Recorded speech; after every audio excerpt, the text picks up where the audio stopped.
Avara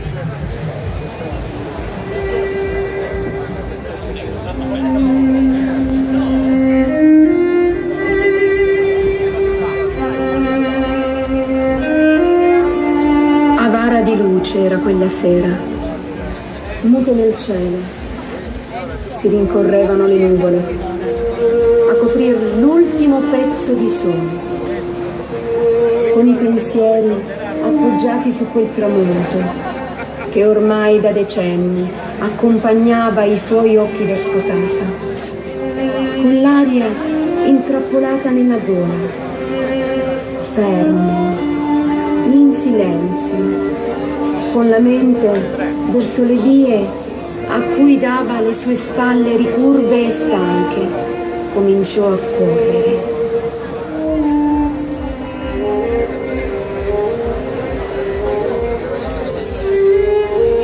Colline mie, quante volte con i sogni ho percorso la vostra pelle infiorata, quanti sorrisi giovani e lucenti hanno accompagnato la vostra sublime bellezza nelle giornate brade di noi giovanotti di paese che potevano assaggiare la libertà anche solo percorrendo con le pupille i bordi delle nuvole.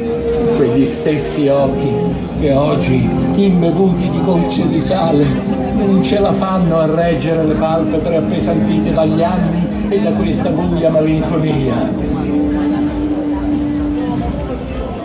Oh, mare mio, quante speranze il mio cuore ha consegnato alle tue onde per vederle approdare oggi, sterili e moribonde, su questa spiaggia che, smagrita dalla bramosia di una natura malvagia, alla mia mente ha rubato anche il ricordo di quell'ultima partita di fine estate.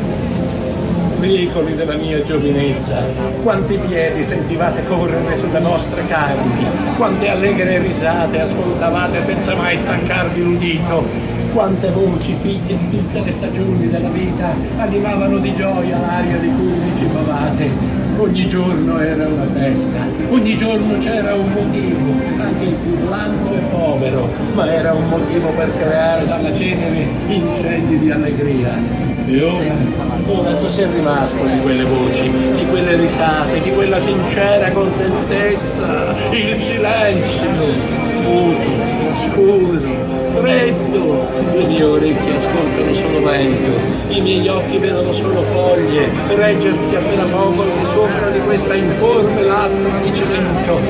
No, non è possibile. Dove sono andati a morire i sogni di quel ragazzo pensiero, col cuore colmo di speranza e di libertà, che accostava queste vie, respirava quest'aria, guardava questo tramonto insieme al sole, immergeva la sua anima nel mare.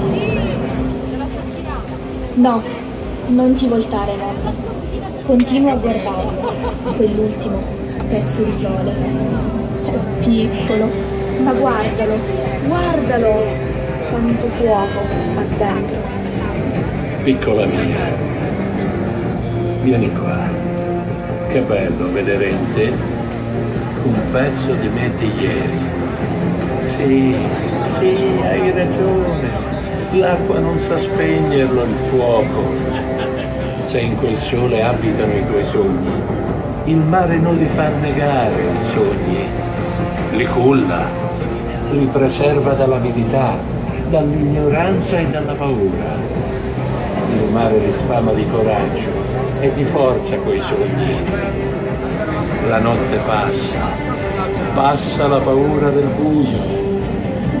Con l'alba il sole torna a splendere e i sogni a vivere.